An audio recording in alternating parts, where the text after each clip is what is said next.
What is up, YouTube? It is your boy Kendrick Youngblood. I'm back with another video. Look, we're going to be talking about taboos in contemporary poetry, and by taboos I simply mean unwritten rules against certain aspects of poetry that will typically get frowned upon if they're included in a submission of any sort, right? So if you do want to get published, you've never been published before, I would advise that you don't commit these atrocities or these sins. In reality though, none of these taboos are actually bad. None of them. In fact, I think they can add a lot of flavor to your work. All that I'm saying is that in the current movement of poetry we're in, some things certain just get praised and some things do not. And these taboos do not. Okay? So I would advise that you learn what these are, so you know if you just want to play it safe, not to include them in your work, or if you are going to include them, add a certain spin on it, and I'll go into that further later. Okay, now if you looked at the thumbnail, you notice I highlighted 3 taboos in particular.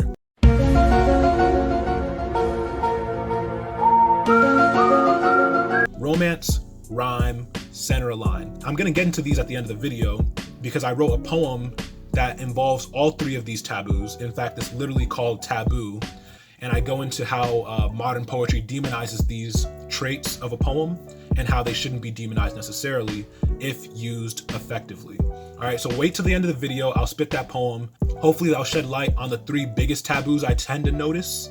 But we're gonna get into some minor ones real quick. And I say minor, but these are committed a lot, especially by newbie poets. Either newbie poets or simply poets who just don't know because they're unfamiliar with the movement we're currently in. The first one I wanna go into is capitalizing the first letter of every line. This isn't bad. Like I said, none of these are bad, but this is a surefire way of either being looked at as a newbie or using outdated tactics for structuring your poem. It just doesn't have a good look to it, so I would highly suggest you don't do it unless you have a specific intention, like maybe you're trying to highlight or draw focus to like the left side of the poem for whatever reason. If there's some clear intention behind it other than just, oh, I do it because I feel like I'm supposed to capitalize the first letter of every line, then I would suggest you don't do it. Just don't. The second thing would actually be cliches. I don't really think I have to explain why this is a taboo in contemporary poetry, because it's pretty much been a taboo in every previous movement of poetry. I don't think anyone finds enjoyment in seeing like overused sayings or colloquialisms that they've heard thousands and thousands of times that your poem isn't using to convey any new message. All right, so cliches out of the window. That's a big taboo. I'm not saying you can't use cliches. You can. You just got to be slick about it. Maybe put a spin on it or something. Or find another meaning behind that cliche or something like that. Another taboo would actually be being pedantic. And if you don't know what pedantic means, it's anyone who's kind of irritating because they act like a know-it-all. In the slam community, they also have a term for the word pedantic, and that's sage on the stage. So that's someone who gets to the mic and starts spitting their poem, but they're pretty much like conveying how intelligent they are, how wise they are. They're dictating what's good and what's bad, but they're not actually explaining the process that they had to go through or the journey they had to go through to acquire such knowledge. So in other words, they sound like a know-it-all. I know all these things, and now I'm going to bless you with my wisdom. It comes off as very irritating, demeaning even at times, whether it's in the slam community or in just the traditional writing poetry community. So I would highly suggest you not do that. The whole point typically is for the person reading to be able to relate to some degree or to connect, and being pedantic causes that disconnect. All right, so you don't want that. Okay, so this next taboo is kind of weird. For whatever reason, religion in poetry is a sort of taboo, an unspoken one, but a taboo nonetheless. Unless you're being skeptical of a certain belief, of a certain holy book, or of a certain faith or something like that, you're not likely to get a religious poem published. So if you were to simply be worshiping your deity or talking about like certain religious practices, then I don't know why, but they just don't get published. One of the arguments I hear, at least, is the fact that religious poetry has its place like in a church or in a mosque or in a synagogue or in a temple. I just find it weird that, nowadays we separate the two. I just feel like all sorts of written expression should be included in like some of the best magazines and stuff like that. But that's another taboo. Maybe we can change that in the future. I don't know. I'm not saying don't write religious poems, only that if you're trying to get a poem published for the first time, at least, that might not be your best bet. It sucks, but it is what it is. All right. And now we are going to the big 3, the Dark Triad, the unholy trinity of contemporary poetry. I just gave those names myself. I don't really know if there's a term used to refer to these, but the Dark Triad sounds cool, so we're just gonna call it that. Romance, rhyme, center align, okay? Now, if you want reasons for why love poems tend to fail, I actually made a video. I'm gonna include the card somewhere here so you can click on it. But yeah, I made a video talking about that in more detail, but to briefly go over it, romance in poetry tends to be kind of sappy, or it gets perceived that way at least. It's just looked at as very amateurish, things like that, like that's something that newbies do.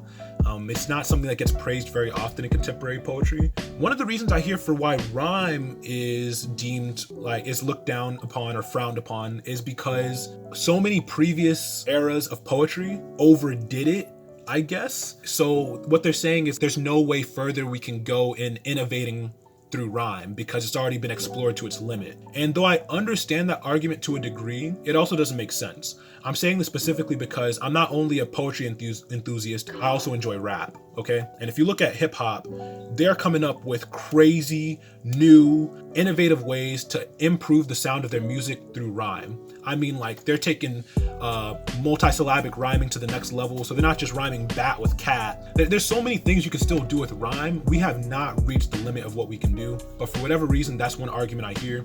And then center align, okay? If you don't know what center align is, that's where you take the poem and have it positioned in the center of the page, as opposed to on the left, like what you might be accustomed to seeing when it comes to a published work. I don't know why this is something frowned upon, like just having it in the center of the page. It just is. And I think that's kind of dumb. Now, granted, maybe it's just a way of like weeding out like the amateurs from like the more experienced poets. I don't really know. But yeah, in the poem I'm about to show you, you'll see I'm gonna go into detail about like what exactly a poem looks like that got published while simultaneously using all of these taboos, okay? Let's get into it.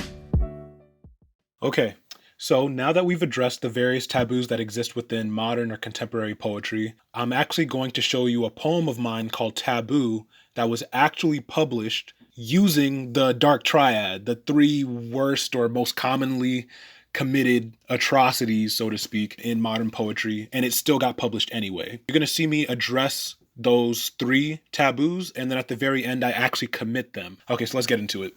Modern poetry. Romance, rhyme, center align. What silly taboos?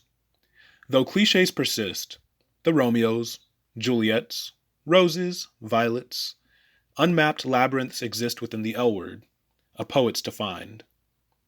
Writer committed literary suicide by using N rhymes.